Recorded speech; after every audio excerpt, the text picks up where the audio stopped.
So yun mga kubo, balik na naman tayo.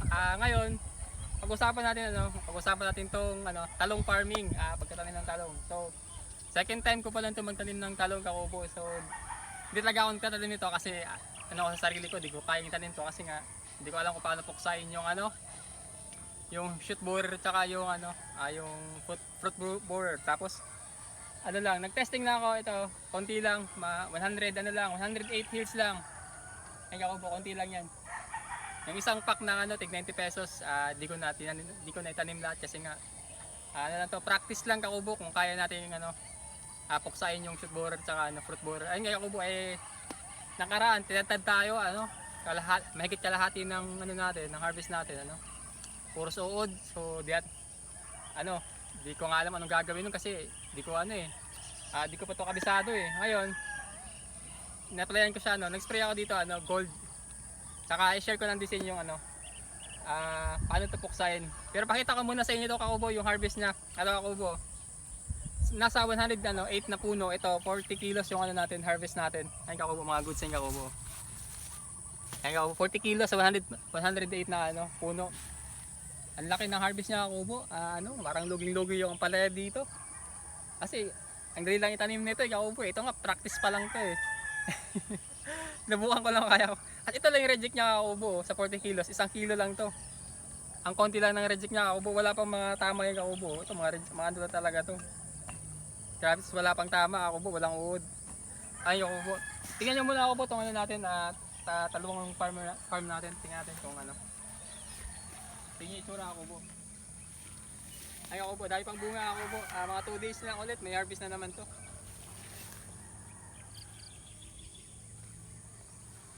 Kasi mapapansin nyo ako po, wala na tayo ditong masyadong wala na kayo makikita ditong mga nalantang dahon o shoot, tinamaan ng shoot borer, pinatakan ng shoot borer.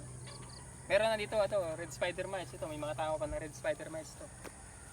Di pati nagagamot, wala pang time. Ayaw po, tignan mo yung talong natin kakubo. Marami pa yung bunga kakubo.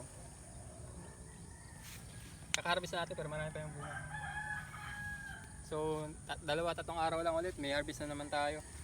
Ang ganda ako po kasi di tulad ng sa Ampalaya kasi tayo pagka-harvest, abono agad dito lang, once a week lang sa Ampalaya, twice a week o minsan 3 times pa kung kailangan. Ang gastos is sa balag.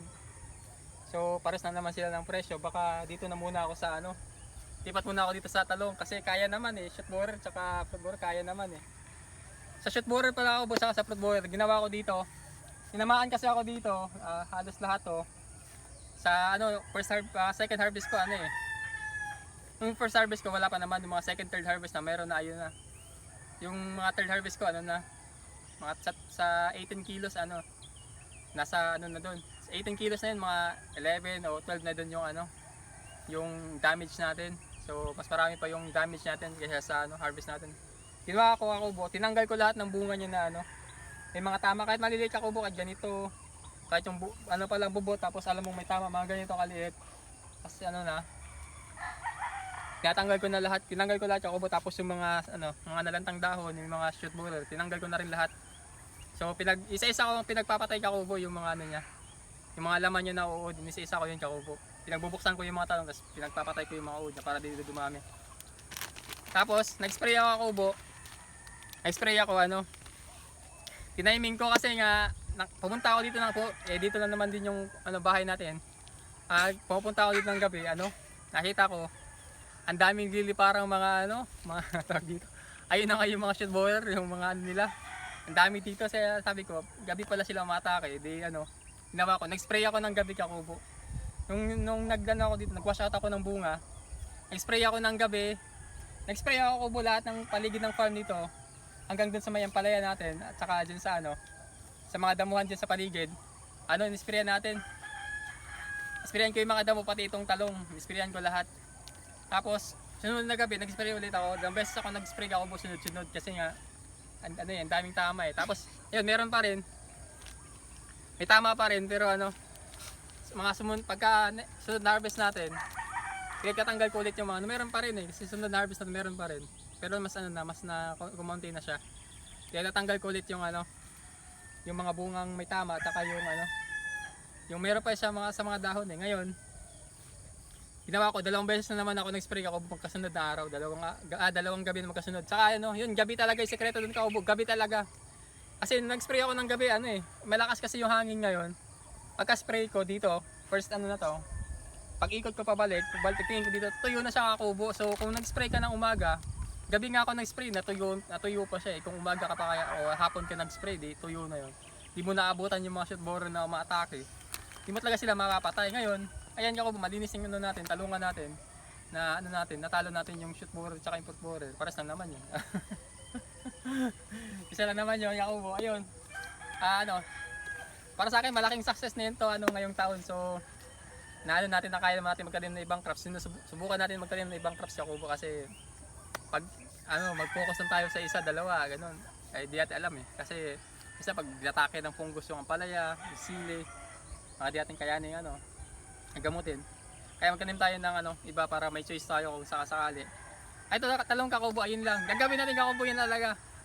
Ginawa ko dito, ano lang, spray ka lang ng gabi kakubo, gabi talaga. Atakihin mo sila kung kailan sila umatake kakubo, ay sigurado ubos talaga yung ano. Ubos yung shoot borer tsaka fruit borer. Pati yung mga damo sa paligid kakubo, sprayan mo na rin kasi kung doon sila nagtatago. So makapuksa mo na sila kasi nag-spray ka dito tapos sa paligid mo di ka naman nag-spray tapos di man sila napunta dito no? Yung gabi na hindi man sila pumunta dito tapos yung sumunod na gabi matake na sila, hindi wala rin.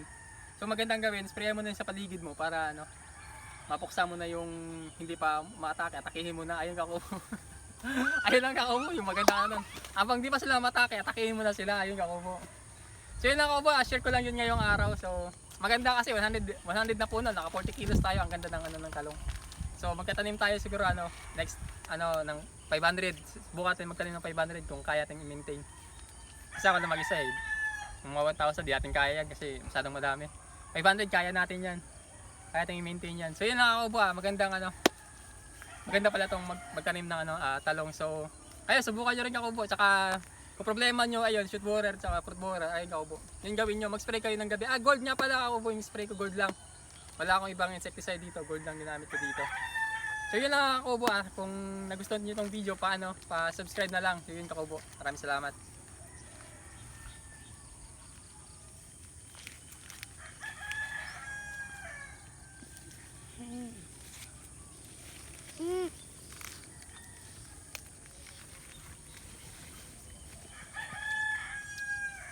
Udah apa sama